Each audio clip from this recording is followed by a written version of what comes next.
Hoje eu prossigo aqui em Mateus, no capítulo 7, como vimos fazendo desde o início do ano de 2023.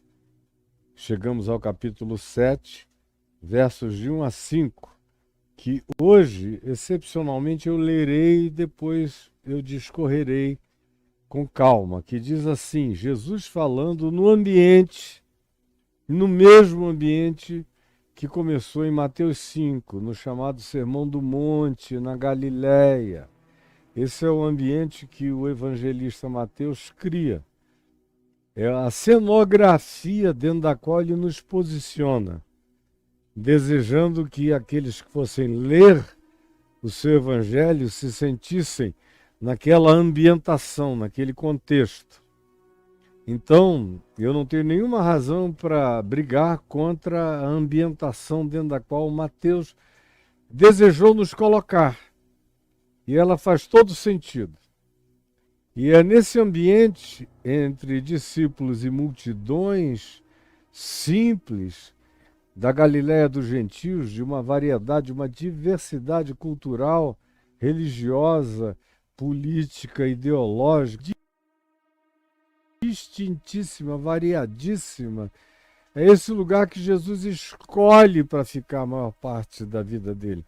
É onde ele chama de lar, é Cafarnaum.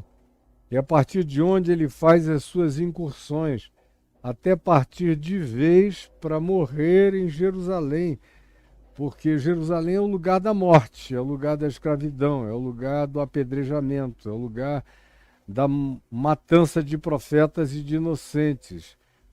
Jerusalém é o paradoxo, é a contradição. O significado do nome, Jerusalém, significa cidade da paz.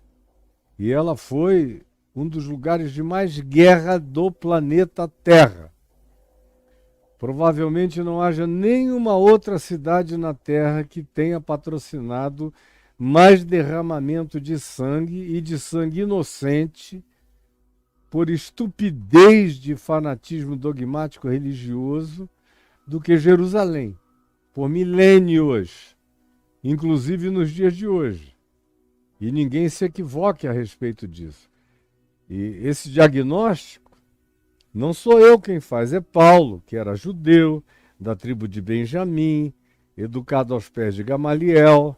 Ele mesmo disse que, se fosse para comparar em termos de pedigree, ele era judeu de judeus, ou seja, uma linhagem absolutamente inquestionável. Mas é ele que, depois que encontrou Jesus, viu que Jerusalém não era a cidade santa coisa nenhuma, era a cidade da morte, era a cidade do apedrejamento. Aí você me pergunta, por que você leva pessoas lá há tantos anos? Porque é em razão da geografia, da história, da arqueologia, da compreensão, da explicação dos significados espirituais, de mostrar às pessoas com os olhos e com a mensurabilidade espaço-temporal de estar naquele lugar, como as coisas de fato aconteceram, para que cada um tenha uma internalização e uma cenografia a partir da qual leiam não só a Bíblia, mas o Novo Testamento, especialmente os Evangelhos. E essas são as minhas razões. Eu não tenho nenhum culto à bandeira de Israel, ao Estado de Israel, a sionismo de nenhuma natureza. Ou seja, eu estou livre disso tanto quanto Paulo estava. E tanto quanto Jesus nos ensinou a sermos. Dito isto, eu leio agora em Mateus 7, palavras de Jesus dizendo: não julgueis para que não sejais julgados. Você podia repetir isso comigo? Não julgueis para que não sejais julgados. Isso aqui carrega a mesma peremptoriedade de qualquer outra definição contundente de Jesus, como, por exemplo, quando disse: ninguém pode servir a dois senhores. Isso é peremptório, é impossível. Ninguém consegue. E você não é a exceção. Você não é a exceção. Você não é a exceção. você jamais será exceção. Aqui, do mesmo jeito, ele diz: não julgueis, porque não tem bom, não tem outro resultado, não tem outra conclusão, não tem outra realidade a aparecer ao final do processo senão esse. Você também será julgado.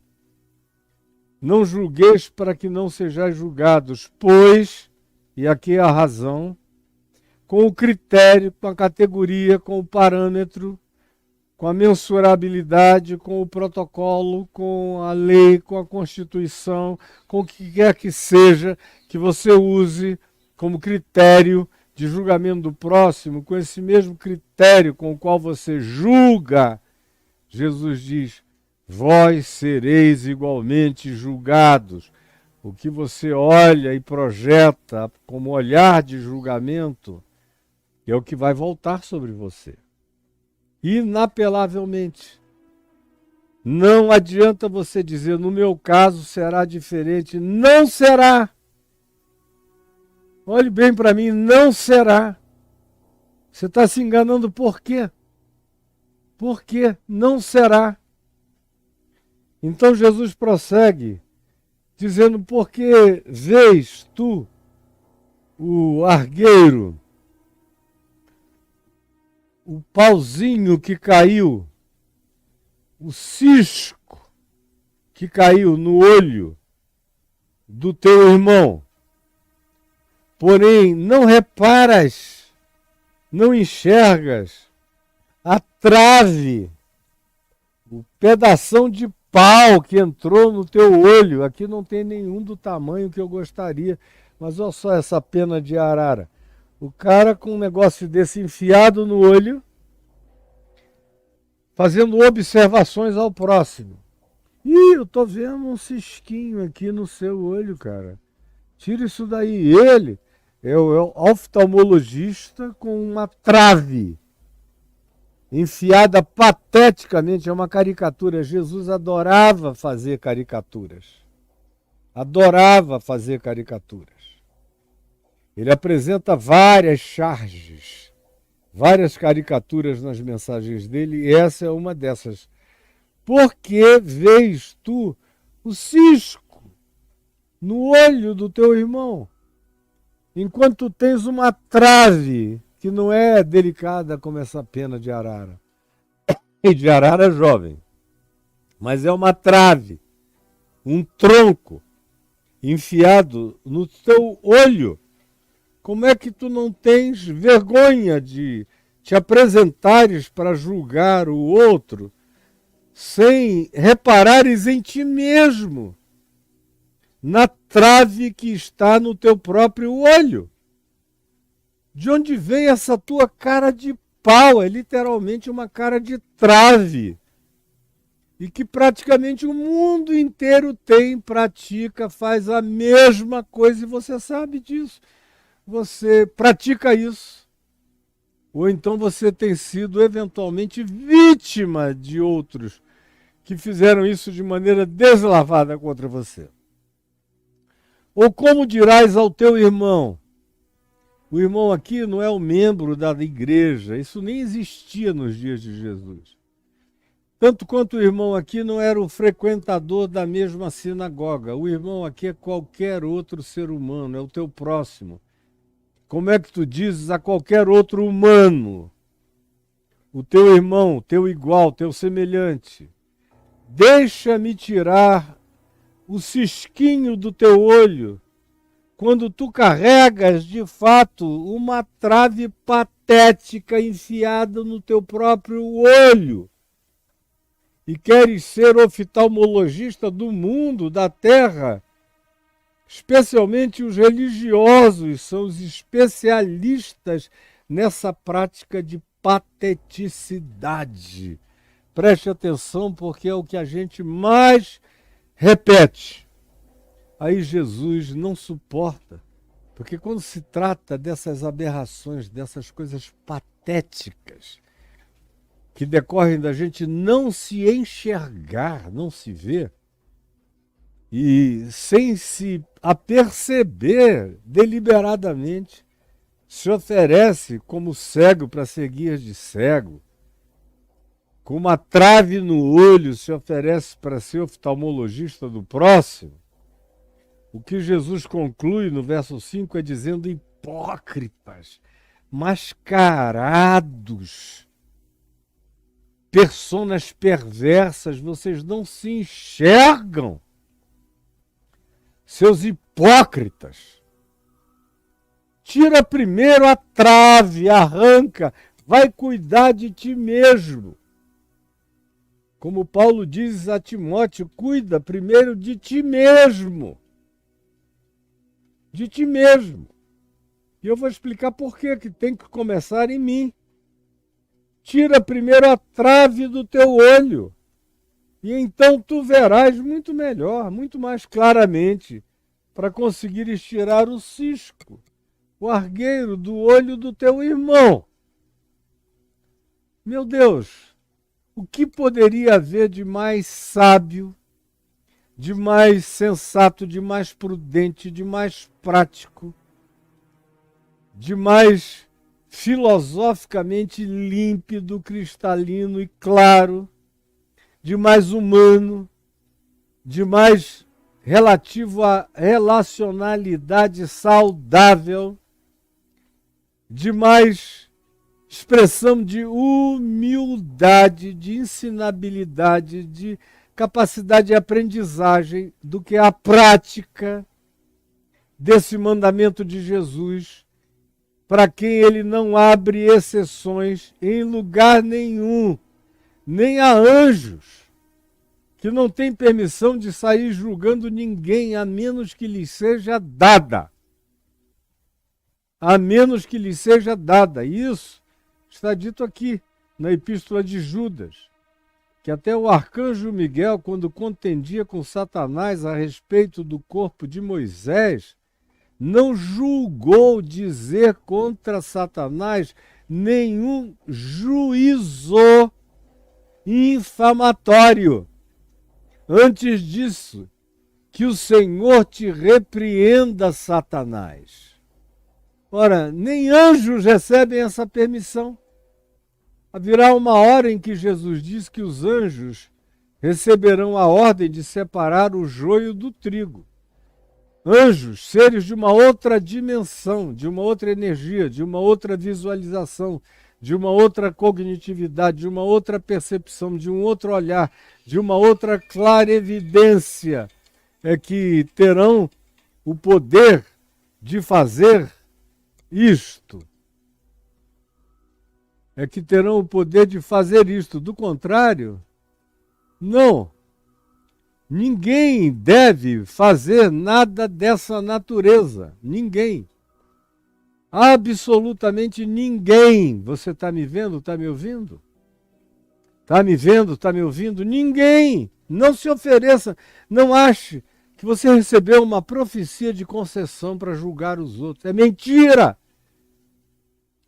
E aí a pergunta inicial que surge é: por quê que Jesus me diz para não julgar o meu próximo, o meu irmão, o meu outro, seja ele quem seja, seja a condição dele sutil ou explícita, seja ele um santarado disfarçado de piedade, ou seja uma meretriz que não se esconde na sua própria realidade. Mas não existe ninguém em nenhum polo dos extremos humanos em relação a quem Jesus me dê permissão, dizendo: essa categoria de pessoas pode julgar. Uma hora dizem: não, mas Jesus disse, Caio, pelos seus frutos os conhecereis. Isso sim, para eu ter discernimento e não seguir o lobo pensando que é um pastor. Esse é o contexto no qual Jesus disse: pelos seus frutos os conhecereis. Está aqui adiante. Vocês vão ver aqui no capítulo 7, daqui a mais uns dias, como a gente vai chegar aí. E como ambiente antecedente e imediato, de onde Jesus falou isso, tem a ver com não ser enganado, que é justamente o que vocês não cuidam. Se o cara chegar gritando em nome de Jesus, dizendo, tô todo arrepiado, tremendo os olhinhos e fazendo umas mirabolâncias e umas fantasias e umas teatralidades, vocês todos correm atrás. É patético ver a falta absoluta de juízo no sentido de discernimento, juízo no sentido de bom senso, juízo no sentido de capacidade de avaliação de relação de causa e efeito. Porque o que a gente vai ver mais adiante é o sujeito dizendo Senhor, Senhor. É o indivíduo dizendo em teu nome eu expulso demônios, eu curo doentes, eu opero milagres, eu profetizo. E Jesus disse, não entrem na deles, vejam o caráter. Vejam o fruto da vida. Porque Balaão também profetizava, Balaão também fazia milagres, Balaão também tinha os seus recursos milagrosos e milagreiros. Mas ele era alguém acerca de quem se podia dizer, eu nunca te conheci.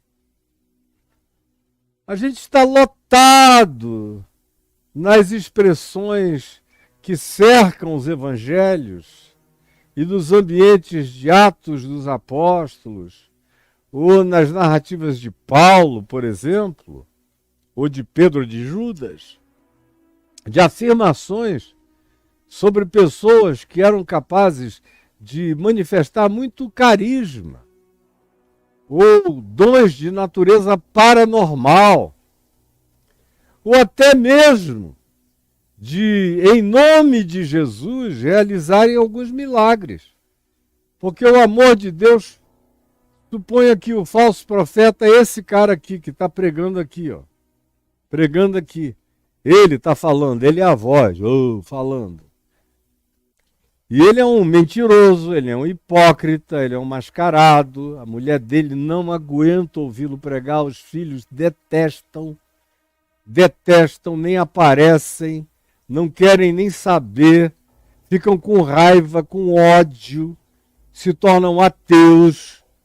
Mas o povo que não sabe de nada é altamente impressionável, que nunca comeu nem um saleirinho com eles, quanto mais um saco de sal, não sabem nada sobre o indivíduo a não ser da performaticidade teatral que ele ou ela apresentam, e são altamente ingênuos e impressionáveis, como a maioria absoluta dos seres humanos na Terra são altamente impressionáveis. São preparados para toda magia, para serem dissimulados por toda ilusão. Já são seres com uma capacidade de hipnose, de abertura para serem hipnotizados, sugestionados, conduzidos. Imensa, a grande maioria é. Mas imagina só, o cara está mentindo, ele é um mentiroso, mas dizendo que Jesus cura.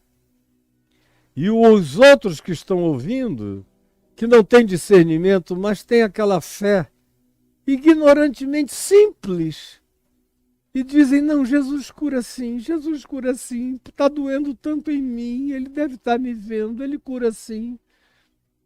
E Jesus passa por cima do maluco, do lobo, vai e cura a pessoinha que está aqui nessa multidão. Cura. Faz bem a ela, socorre. Porque se Jesus não fosse agir no mundo por causa dos que usam o nome dele em vão e mentirosamente, ou se Jesus fosse condicionar a ação dele, do espírito dele, nesse mundo, a que houvesse pessoas sinceras, puras e límpidas, pregando o evangelho, ele iria agir muito pouco na terra. Mas, graças a Deus, ele age sozinho, ele age com auxiliares humanos coerentes, ele age contra os manipuladores do nome dele, mas ele age apesar dessas pessoas, por amor aos necessitados, e ele age de maneira completamente livre, porque Jesus disse que o Espírito dele sopra onde quer. Ninguém sabe de onde vem nem para onde vai. Deus é livre para curar o crente, o descrente, o ateu, o agnóstico, o que sabe, o que não sabe, o que ouviu, o que não ouviu, o que tem informação, o que nunca teve, nem terá informação alguma. Ele faz como ele quer, ele é livre, ele ama, e o amor dele é unilateral. É totalmente soberano na manifestação dessa graça e não depende de igreja, de líder, de padre, de pastor, de informante, de ministros, de ninguém. Senão, a salvação teria que jogar todos esses que deveriam pregar o genuíno evangelho e não pregam na condenação, na pior de todas. Porque o mediador entre Deus e os homens seria a igreja ou os mensageiros. Mas graças a Deus não é. Para a salvação do mundo, para a misericórdia de Deus se derramar contra a religião em favor dos homens, contra os dogmas em favor dos homens, contra os juízos peremptórios em favor de todos os seres humanos do planeta. Graças a Deus, Deus não está ataviado, vinculado a ninguém para agir no mundo. Ele é Deus livre e soberano. Agora, existem pessoas que enganam e são enganadas, como diz Paulo em 2 Timóteo, no capítulo 3, no versos 6 e 7, são esses que vão enganando e sendo enganados, enganando e sendo enganados. Enquanto eles enganam os outros, eles se auto-enganam. E é uma multidão enorme. Paulo estava falando outra vez de gente que pregava, de ministros enganosos e que se auto-enganavam. Ele não estava falando da sociedade romana, ele estava falando a Timóteo acerca daqueles que chegavam na congregação enganando e sendo enganados. E nos dias de Paulo, tudo era muito pequeno. Imaginem hoje, nesses milhões e milhões e milhões de enganadores e de enganados aos milhões, aos bilhões na Terra, onde a catástrofe se tornou infinitamente maior do que jamais antes. Então, por que Jesus disse, não julgueis? Já está dito aqui, para que não sejais julgados. E ele dá as razões. Porque o critério com o qual eu julgo é o critério que vai ser usado para que eu seja julgado. Já que eu me arrogo a ter critérios, a ter protocolos, a ter listas comportamentais, a ter códigos de Hammurabi, murais escritos por mim mesmo, já que eu me arrogo a ser o rei do exemplo, o senhor dos mandamentos multiplicados, exacerbados e insuportáveis, que ninguém aguenta, mas a si mesmo eu jogo sobre os outros, sem me enxergar, enquanto eu carrego uma trave no meu olho e fico tentando tirar cisco do olho dos outros. Ao fazer isso, eu estou estabelecendo o critério com o qual eu serei julgado. Eu não preciso ser julgado por nenhuma lei fora de mim. Eu serei julgado pela lei que arrogantemente emana de mim. Preste atenção nisso. Eu e você seremos julgados pela lei que arrogantemente emana de nós contra o irmão, contra o próximo, contra o outro. Você que é o rei da trave enfiada no olho, que se oferece para ser oftalmologista espiritual do mundo, dos outros e dos diferentes, está estabelecendo o critério que vai cair na tua cabeça. Na realidade já caiu, porque você anda com uma trave no olho e fica querendo observar ciscos na vida do seu próximo. É a trave no teu olho que vai ser a categoria com a qual você vai ser medido, é a sua mentira, é a sua hipocrisia. é a sua arrogância, é a sua disfarçatez.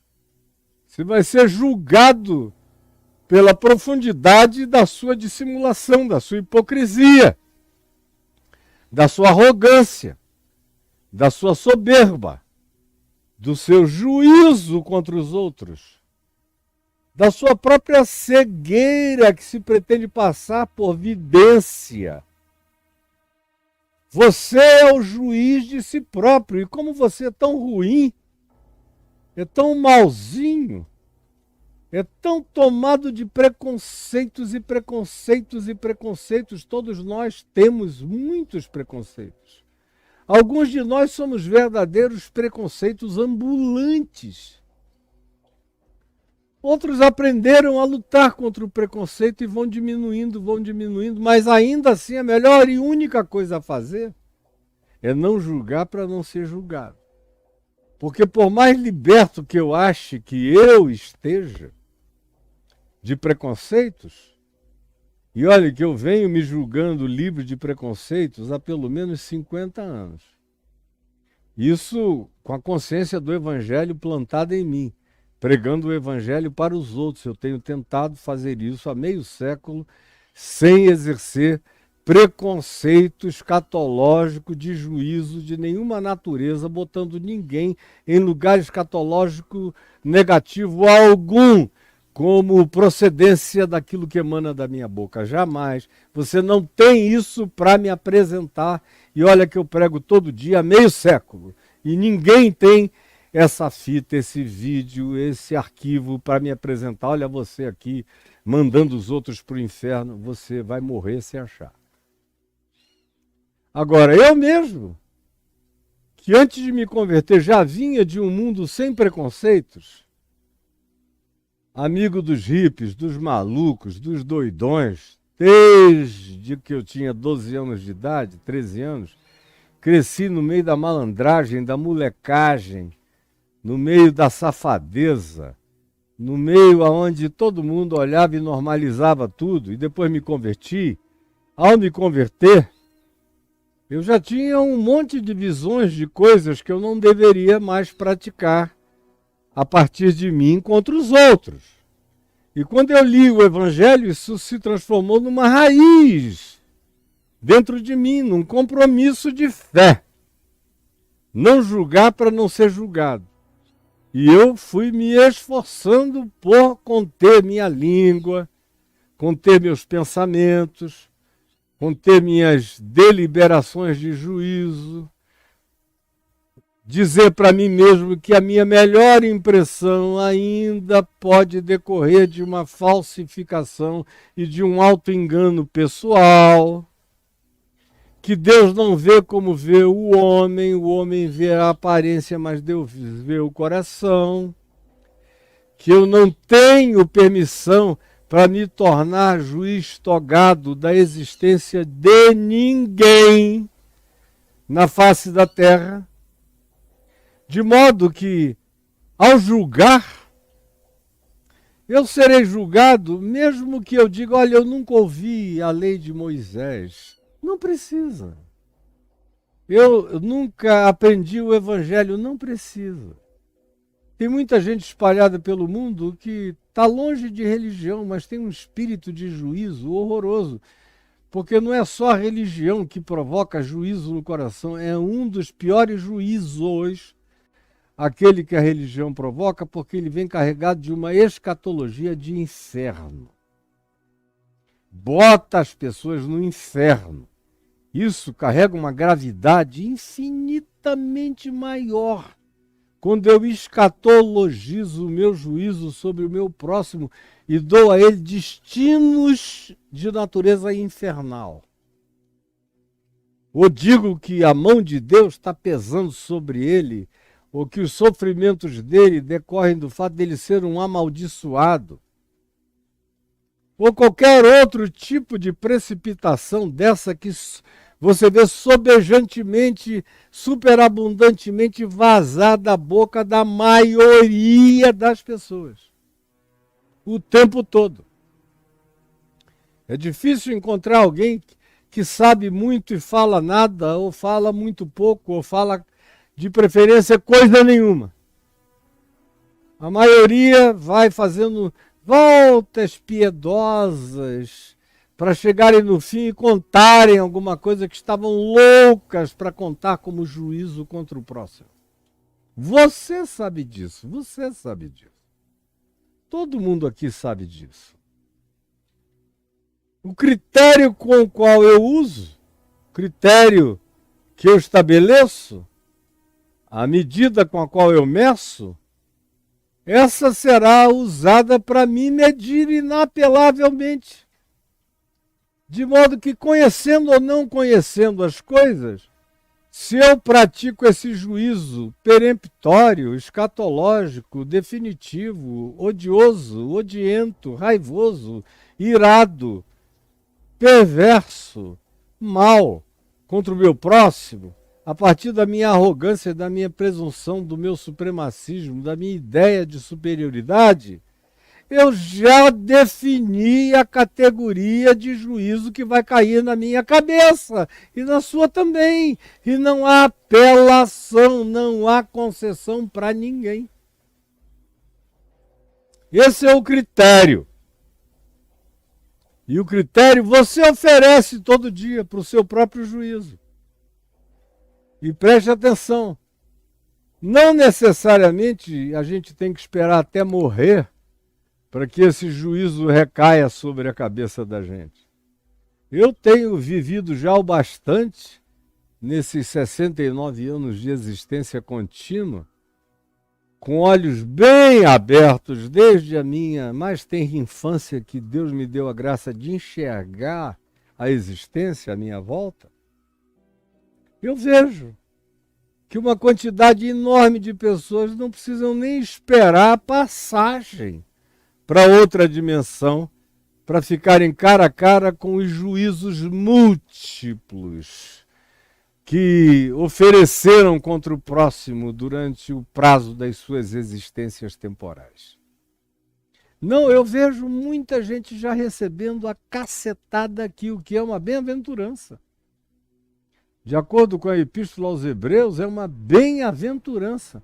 Bem-aventurado é aquele que é corrigido enquanto está ainda no caminho. Está vivendo aí entre o berço e a sepultura. Está aqui nesse interregno. Bem-aventurado é aquele sobre quem cai esse juízo. Ainda no tempo presente. É uma chance para o cara acordar e tirar a trave do olho, procurar aqueles ou que ele tem julgado e dizer perdão, eu sou um estúpido, com uma trave no meu olho, eu me arroguei a tentar tirar os ciscos da sua existência. É uma bênção quando em vida a gente ainda enxerga isso.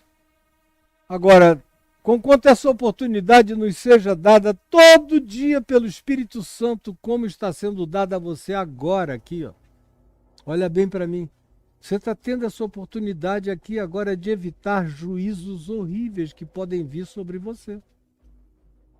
Que você já pronunciou, já fez, que você carrega no coração contra o próximo, de cujos juízos você está entupido, empanzinado, tomado, possesso deles. A maior bênção, sabe qual será? Se o pau do juízo divino cair na sua cabeça enquanto você está nessa trajetória, aqui nesse mundo, onde você tem a chance histórico, espaço temporal, de cair em si, de se arrepender, de mudar de categoria de vida, de olhar, de se cuidar, de tirar primeiro o argueiro dos seus olhos e depois tentar ajudar, não é julgar, é tentar ajudar. Se eu conseguir tirar a trave enfiada no meu olho, quando eu tiro, não é para eu julgar melhor o outro, é para eu tentar poder ajudar com toda delicadeza e humildade, sem juízo, só dizendo, olha, tem uma coisinha aqui que se você quiser eu posso tentar te ajudar, mas sem trazer vaticínios malignos, condenações, infernos, maldições, nada, como a perversidade da religião ensina para a maioria de vocês. Nada, não faça isso. Porque com a categoria com a qual você julga, você será julgado. E como eu dizia, a Epístola aos Hebreus diz que bem-aventurado é aquele que recebe a disciplina de Deus enquanto está passando por esse tempo, por essa hora aqui, debaixo do sol. Entre o berço e a sepultura, como eu digo, há meio século. Nesse interregno, quando vem esse juízo e cai sobre mim, eu sou exposto às traves nos meus olhos, à feiura da minha cara, à horrendeza da minha fisionomia presunçosa, nojenta, gosmenta, pegajosa e cega e arrogante. É uma bênção quando eu tenho a graça de ainda aqui, no tempo presente, cair em mim, me enxergar, perceber, ver a ponta do argueiro aqui, ó, balançando na minha cara, quando eu digo, meu Deus, tem um negócio enorme em mim, eu não enxergo, e buscar tirar, se curar, se limpar, para conseguir ser útil. Para conseguir tentar ser útil. Não juiz de ninguém. Juiz eu não tenho a prerrogativa de sê-lo em tempo algum. De ninguém.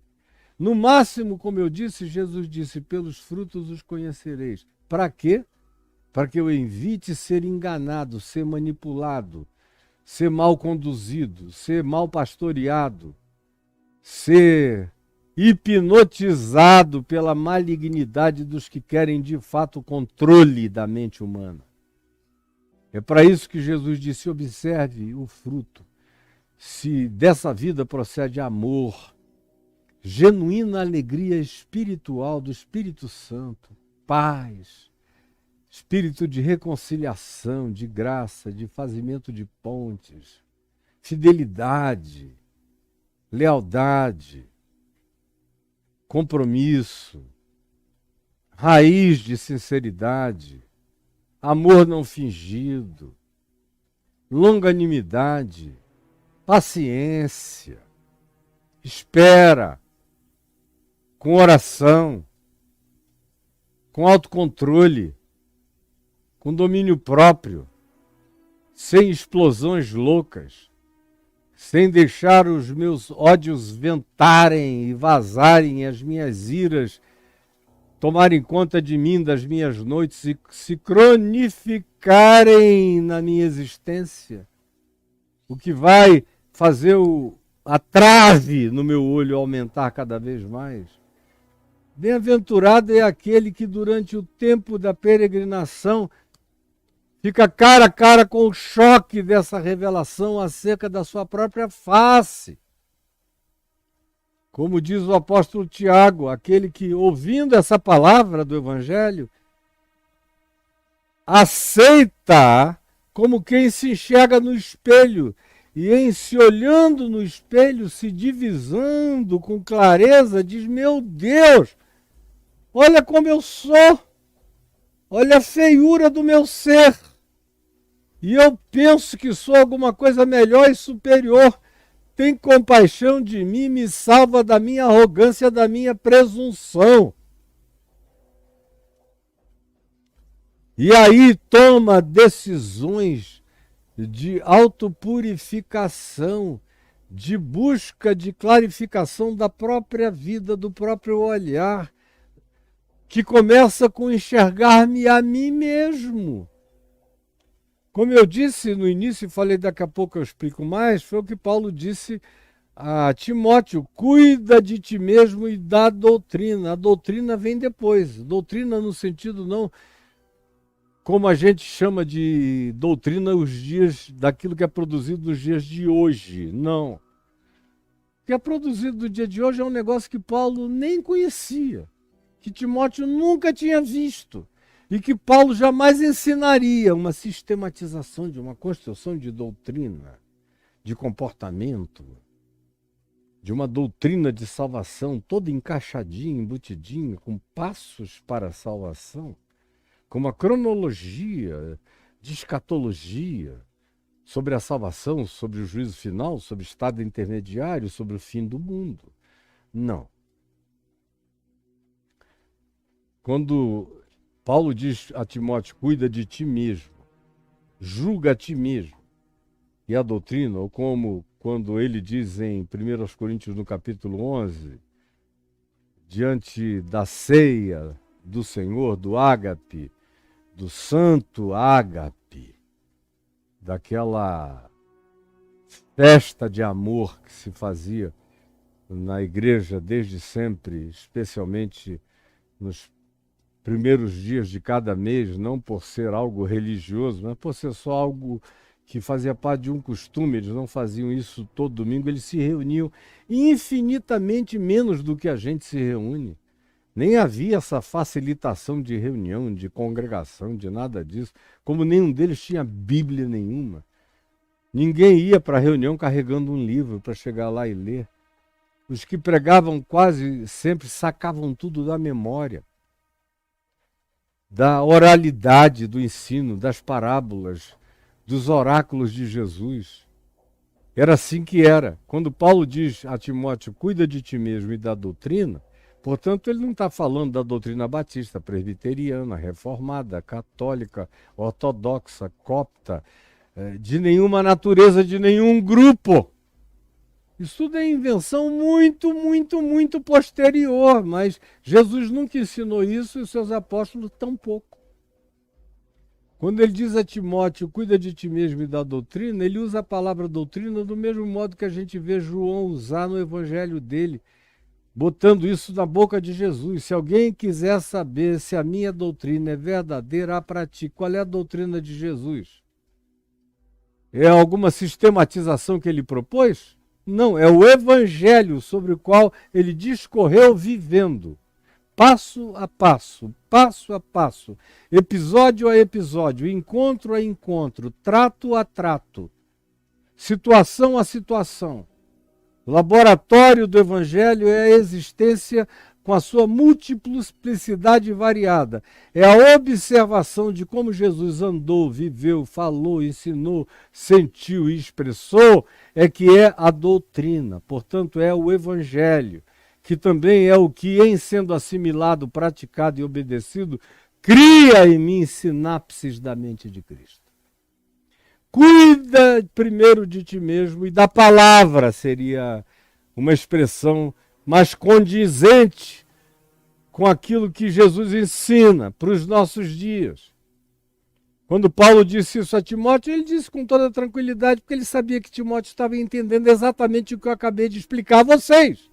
Mas se eu não tivesse explicado a vocês, o batista ia pensar que era a doutrina batista, o presbiteriano, que era a confissão de Westminster, os reformados, que era qualquer outro tipo de elaboração, os anabatistas iriam partir para as suas doutrinações, os adventistas do mesmo jeito, todo mundo com as suas particularidades criadas e inventadas pelos fundadores desse grupo, e as doutrinas refletem a imagem e semelhança dos seus fundadores. Só isso! Mas vocês querem me chamar de herege, enquanto eu ensino a pura verdade do Evangelho e da história para vocês. Está aí. Cuida de ti mesmo, Timóteo, e da palavra em ti, e da verdade da palavra que sai da tua boca, do ensino que de ti procede, mas primeiro de ti mesmo. Porque é isso mesmo que Paulo também diz a Timóteo na primeira epístola.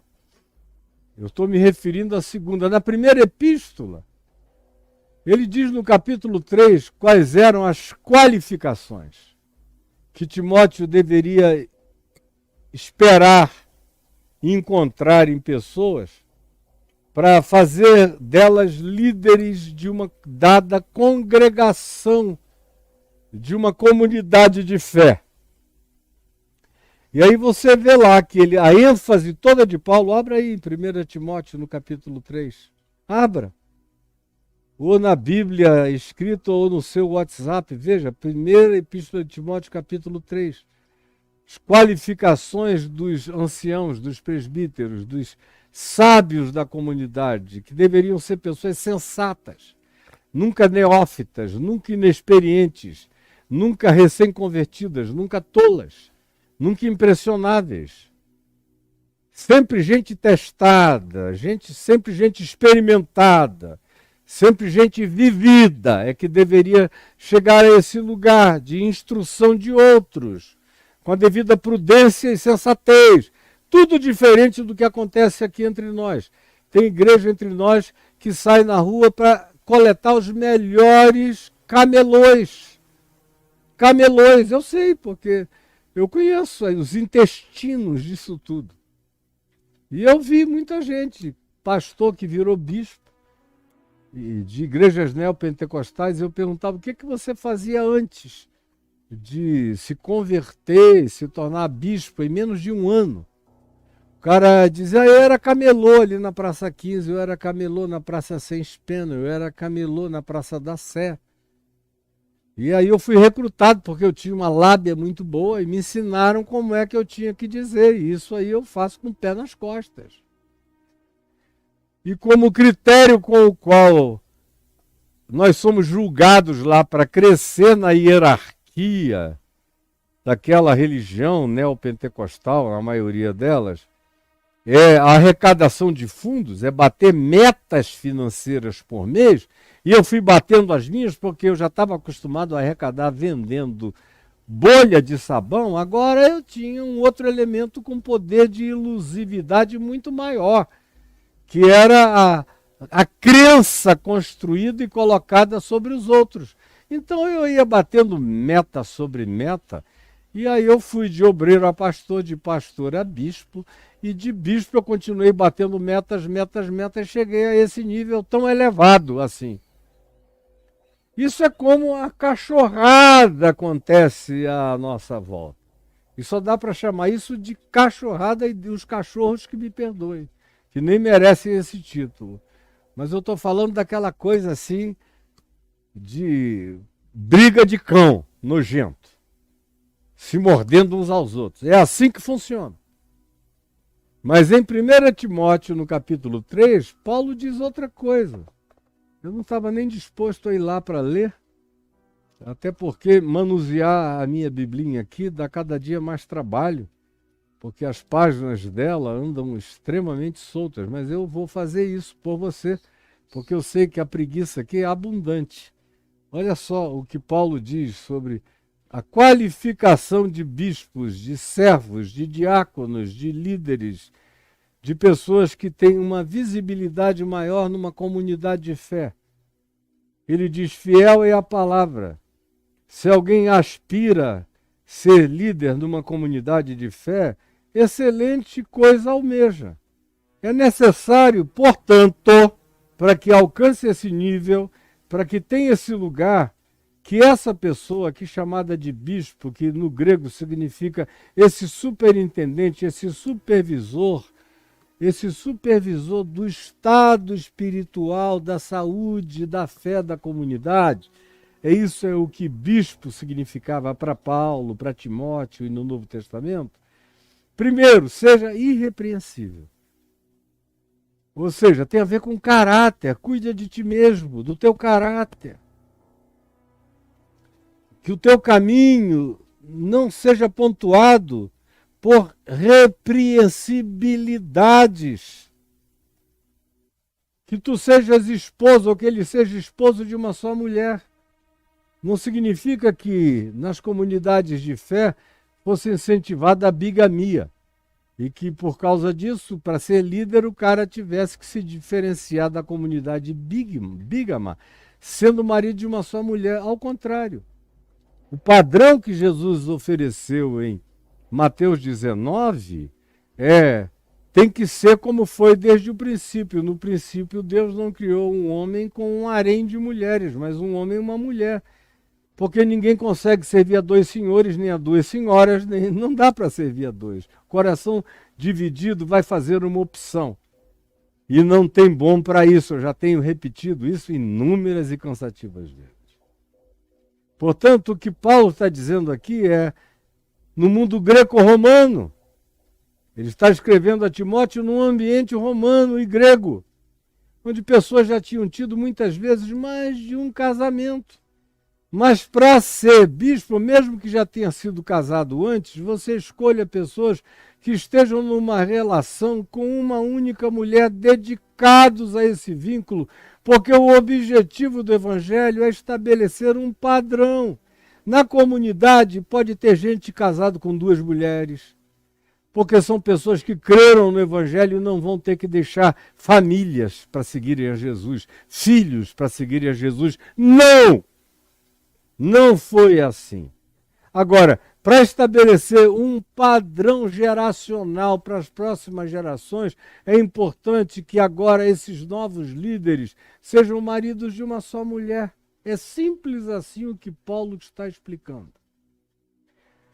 E mais, que seja uma pessoa temperante, equilibrada, que não seja histriônica, exacerbada, histérica, doida, exagerada, em nenhuma perspectiva, nem para mais e nem para menos.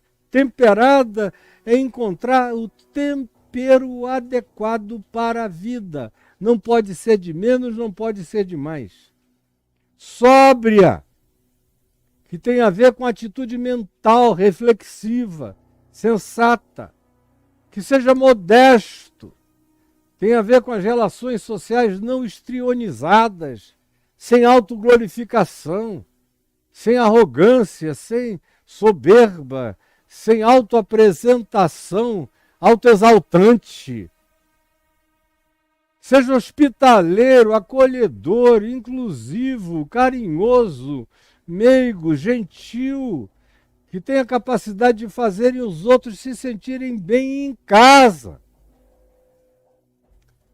E que seja apto a ensinar, que entenda o Evangelho, que tenha consciência das coisas, que tenha aprendido de fato e criado raízes de consciência, por isso esteja apto para ensinar e tenha comunicabilidade pertinente para ensinar.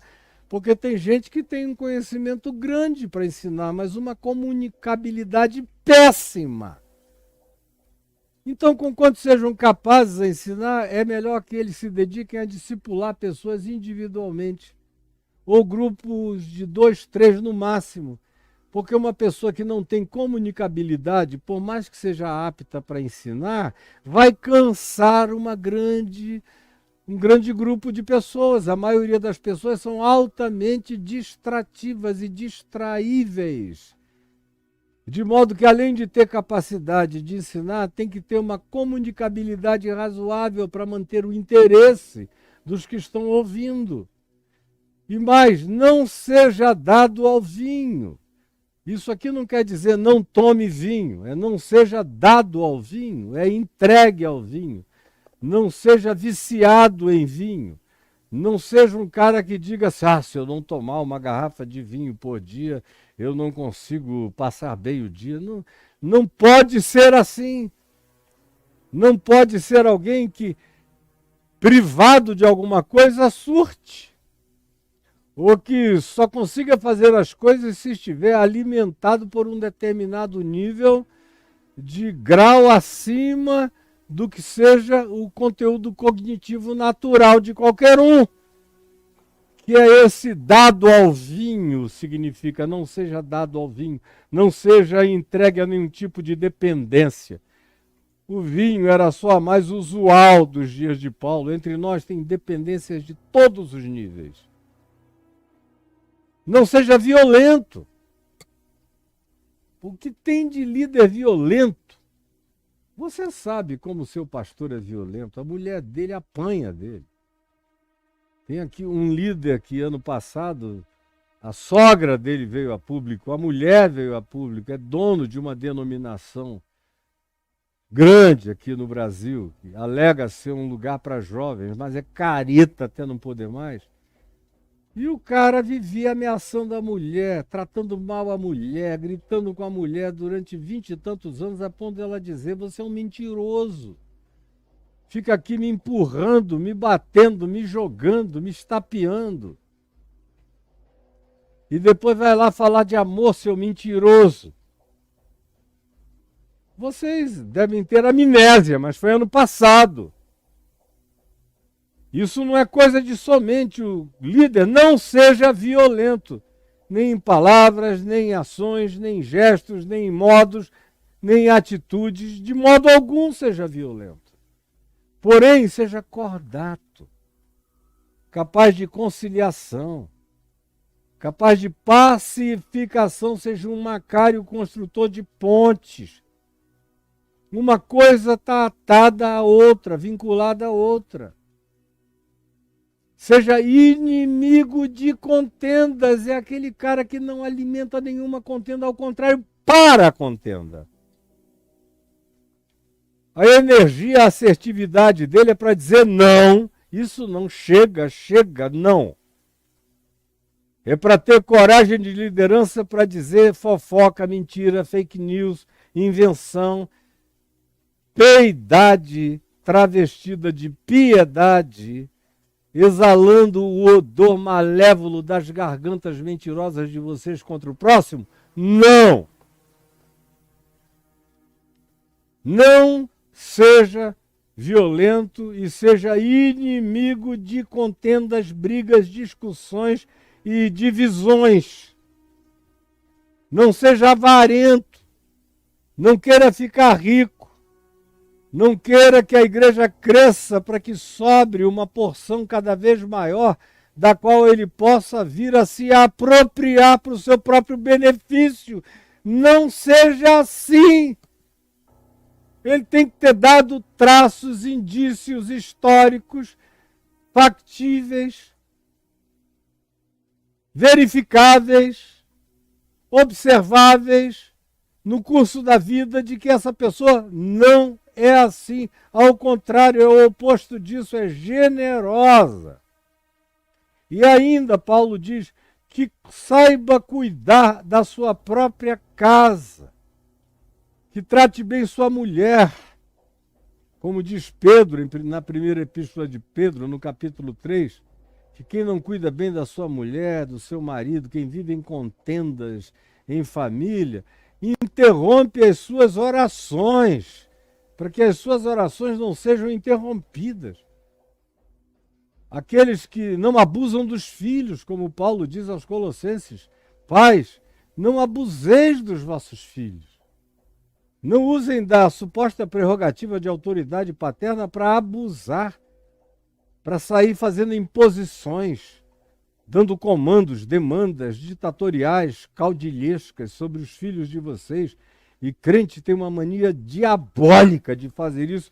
Por isso é que a maior parte dos filhos dos crentes, quando continuam se congregando, vão se congregar longe dos pais. Porque não querem nem falar no assunto com os pais. Porque são pastores que não sabem cuidar da sua própria casa. Com todo respeito, com toda a dignidade, com toda a reverência em relação à mulher, aos filhos, ao marido, a todos da família. Pois se alguém não sabe cuidar da sua própria casa, da sua própria família, como é que essa pessoa vai saber cuidar da igreja de Deus, da comunidade de fé? Como? Me diga como. Só sendo um grande mentiroso e hipócrita. E tendo uma comunidade de gente entupida, que não tem discernimento de nada. Porque mesmo que você não saiba de fatos, quando você desenvolve discernimento espiritual, você sente a energia vibratória do indivíduo em relação àquilo que ele faz do interior da casa, mas que você sente da varanda. E aí Paulo diz: não seja um jovenzinho neófito, como acontece agora toda hora. Um monte de garotos, especialmente os coaches e os novos pastores, não sabem nada da vida e nem viveram antes. São aqueles virgens ignorantes, tolos, bobos, mas altamente impressionáveis e com uma capacidade imensa de se sentirem grandes de repente, esquecediços daquilo que os precedeu. Cada um que chegou aqui teve milhões de preceptores. Eu fico vendo gente que, por exemplo, passou a vida inteira aprendendo de mim. Hoje em dia vem tentar dizer para mim aquilo que durante 50 anos aprendeu comigo. Eu fico ouvindo, eu digo, ele até esqueceu. Ou ela ou ele, que foi de mim que aprendeu. E eu fico calado, ouvindo, dizendo, meu Deus, é impressionante a falta de simancol, o nonsense, a amnésia dessas pessoas. É chocante. Não seja, portanto, neófito, inexperiente, para não suceder que se ensoberbeça. Eu sou o primeiro indivíduo, o mundo começou a partir de mim, da minha revelação. E assim, se ensoberbecendo, vem a incorrer na condenação do diabo, que é a arrogância e a soberba. Pelo contrário, é necessário que ele tenha o quê? Bom testemunho dos de fora, do banco, do mercado, da rua, da sociedade, de quem não frequenta igreja, de quem negocia com ele, de quem conversa com ele na esquina, da parentela dele, que não é de lugar religioso algum, mas que vê a vida dele. E dá um bom testemunho, diz, essa pessoa só melhorou. Só ficou mais gentil, mais amorosa, mais misericordiosa, mais inclusiva, mais bonita, mais humana. Esse é o bom testemunho dos de fora. Não é o pessoal dizer, ele fumava, não fuma mais, ele dançava, não dança mais, ele bebia, não beba mais. Isso aí é coisa de crente hipócrita. Paulo está falando de mudança de caráter e de vida. Bom testemunho dos de fora é isso. Então, uma vez que está estabelecido esse critério para o líder, eu devo também aprender que esse é um critério que está estabelecido para todos. Não apenas para quem quer ser líder, para quem quer liderar é o mínimo. Agora você veja que a maior parte dessas qualificações não são intelectuais. Intelectualmente falando, só se faz duas afirmações. Seja apto para ensinar, tenha conteúdo e tenha comunicabilidade. Tenha conteúdo e tenha comunicabilidade. As outras qualificações são todas de caráter, de maturidade, de experiência, de bom senso, de postura pessoal, de atitude, de discernimento, de lucidez. Todas as outras têm a ver com quem eu sou. Porque quando se trata, por exemplo, do presidente do Banco Central, você não quer saber como ele trata a mulher dele, nem os filhos dele. Você quer saber se ele entende de economia, mais do que todo mundo no país de preferência. E é sensato em relação ao management que ele faz dessas coisas. Agora, quando se trata, por exemplo, de um jogador de basquete ou de futebol, hoje em dia, se vaza alguma coisa do comportamento pessoal da pessoa, ele pode até receber alguma reprimenda aqui ou ali, se tiver especialmente a ver com agressão de mulher ou com racismo. Mas não sendo isso, o pessoal o julga pelo modo como ele e a bola se tratam dentro do campo. A intimidade que ele tem, o resultado da performance. O Lionel Messi ontem foi indicado pela 8ª vez o melhor do mundo. Ele aparentemente se dá muito bem com a mulher e com os filhos. Parece ser um cara bom em todos os sentidos. Tem um testemunho ótimo em todos os lugares, de caráter. Mas o critério com o qual ele foi julgado para ser considerado o melhor do mundo não foi por ser bom pai, bom marido, nada disso. É bola na rede, é consistência no jogo. No entanto, aqui no Evangelho, na vida com Cristo, com Deus, na obediência à palavra, querendo ensinar outros. A primeira coisa e a única coisa e a preeminência absoluta não recai sobre minha qualificação de treino acadêmico, teológico, doutrinário, de nenhuma natureza. Recai sobre como é que eu trato de mim mesmo. O que é que eu faço comigo mesmo? Que tipo de gente eu estou sendo? O que é que eu edifico no meu coração para ser expressão da minha vida? Que tipo de sinapses mentais eu faço, e emocionais, e afetivas, e relacionais eu proponho nos meus vínculos variados?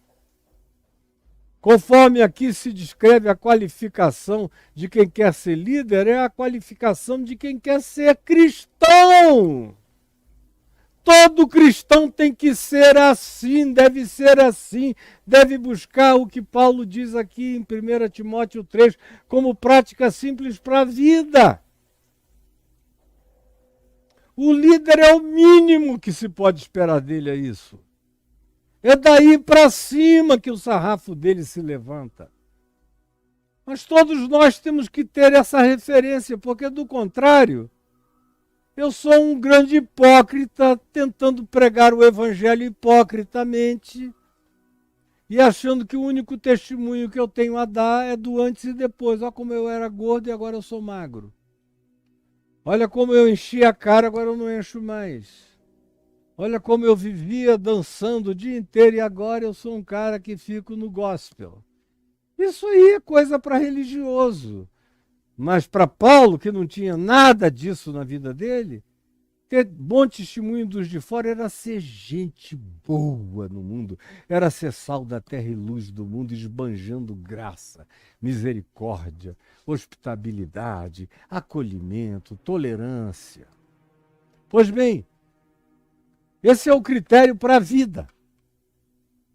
Se eu vivo esse critério do Evangelho, quem sabe eu consigo ajudar a tirar pequenos ciscos de alguém que incomodado. Dizia, rapaz, eu estou com um cisco aqui no meu olho, me incomodando. Aí eu digo, deixa eu ver. Mas eu não tenho uma trave aqui no meu também. Deixa eu ver se eu consigo te ajudar. Às vezes é um sopro, outras vezes é um colírio, outras vezes você ajuda o cara a ver onde está e ele mesmo puxa para um canto e você ajuda a tirar. Com toda calma, delicadeza, com tato e trato. Mas tem que ter esses qualificadores do Evangelho no coração. Tem que ser um Macários, como vocês aprenderam comigo, se é que comigo aprenderam antes aqui. Esses critérios não podem ser afastados de modo algum. Agora, a grande loucura sou eu, com a presunção religiosa, com a presunção da hipocrisia, achar que eu fui qualificado por Cristo Jesus para julgar o mundo em nome dele. Nada pode ser mais horroroso, mais feio, mais nojento, mais repudiável do que isso. E a razão pela qual milhares, milhões de pessoas não querem nem ouvir falar em Jesus e em Deus é por causa dos cristãos. Como diz Paulo, olha, no início de tudo, aqui em Romanos, ele está ali no iniciozinho. 4 décadas depois de Jesus ter subido aos céus, 3 décadas depois, ele está dizendo, olha, o nome de Deus é blasfemado no mundo por vossa causa. Por causa de vocês que se dizem de Deus e religiosos e são os mentirosos hipócritas, vocês são os maiores problemas para o nome de Deus no mundo. Era assim há 2000 anos atrás, imagina agora como é que o negócio ficou. E com o critério com o qual vocês se apresentam, julgando ufanisticamente a sociedade, o mundo, malafainizando a vida a partir dos juízos, cheios de ódio e de rancor de vocês, vocês estão trazendo juízo. Juízos valadões sobre a vida de vocês, os mais variados. E com essas mesmas medidas, vocês vão ser medidos, julgados, pesados e avaliados na balança. Será mene, mene, tekel e perzim, como no baile de Belsazar, com aquela mão que escreveu no salão nobre do baile dos medos e dos persas. Dividido foi o teu reino, entregue nas mãos dos medos e dos persas. Mene, mene, tekel e perzim. E o juízo chegou naquela noite. Chega uma noite de juízo para quem vive assim. Por que que tu não tiras primeiro o argueiro, a trave do teu olho, para depois tu tirares o cisco do olho do teu irmão, se ele pedir tua ajuda? Eu sei o que um cisco pode fazer. Uma vez eu estava trabalhando com madeira, junto com meu pai, há uns 50 ou 49 anos atrás, por aí, fazendo minha primeira casa em Manaus.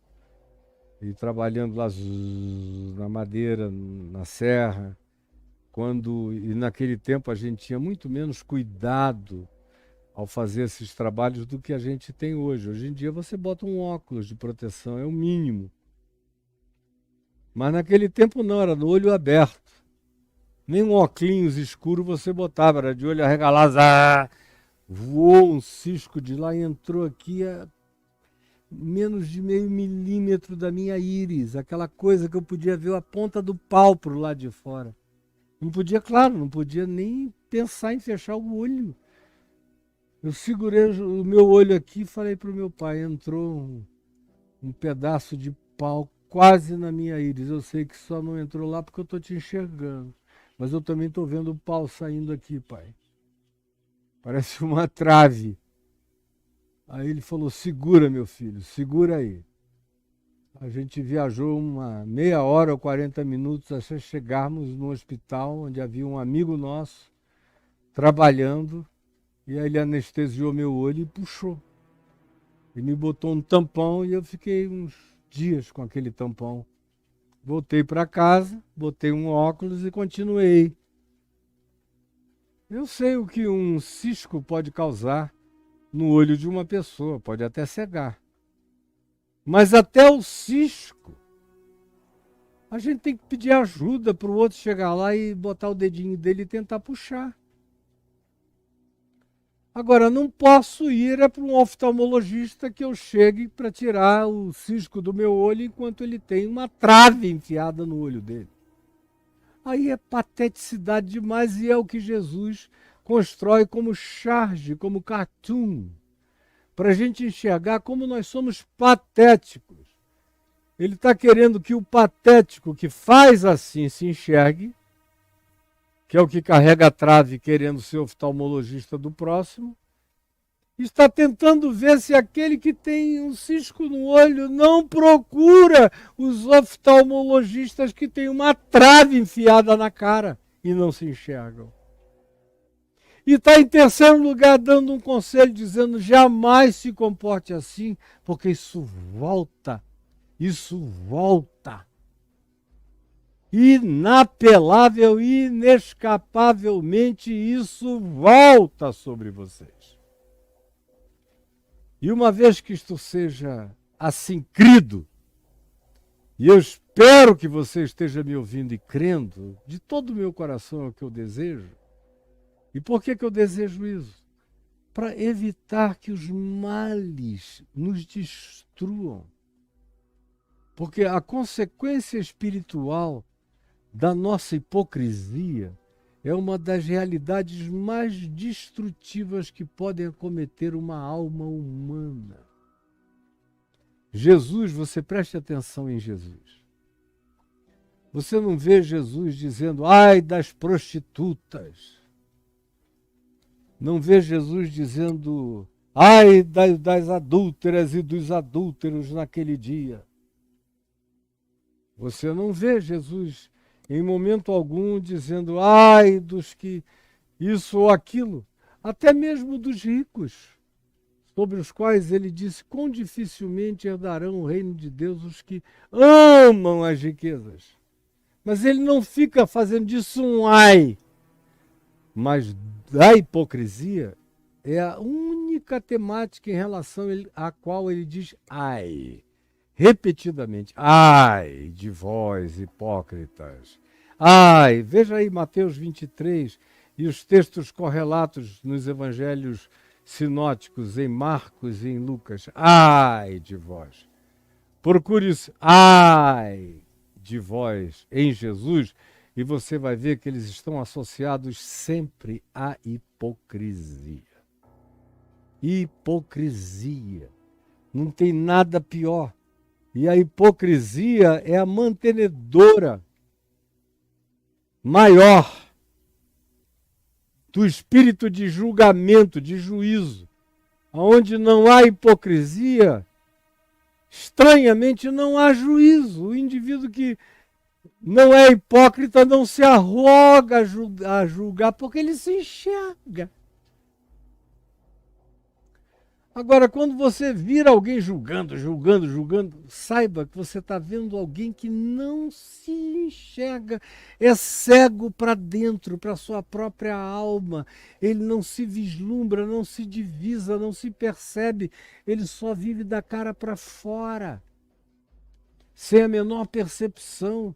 É trágico. Ele está cavando a sua própria sepultura espiritual e fazendo acumulação de juízos contra ele próprio todo dia, toda hora, o tempo todo, toda vez que abre a boca. Ele se transforma um ai ambulante de Jesus, dizendo, ai de ti, ai de ti, ai de ti, ai de ti, hipócrita, hipócrita. Tira primeiro a trave do teu olho, da tua vida, da tua cara. Tira primeiro esse ódio horroroso que te alimenta, essa raiva que te sustenta, essa ira que te locomove, essa mentira com a qual tu ludibrias, esse auto-engano com o qual tu te enganas a fim de melhor enganares os outros. Hipócrita! Tira primeiro essa trave de arrogância, de supremacismo, de intolerância, de doutrinarismo, como eu ouvi ontem um amigo meu dizer, que aqui em Brasília, numa das igrejas históricas, um pastor novo que está lá agora, porque eu conheço aquela igreja, já preguei muitas vezes nela, e conheci os pastores anteriores todos, mas tem um novo pastor, um neófito lá, agora, que estava ontem dizendo aqui, eu quero avisar, que quem não carregar a doutrina desta nossa denominação, retire-se dessa igreja, porque eu ando conforme os ditames da doutrina da minha denominação e vou julgar vocês com essas categorias.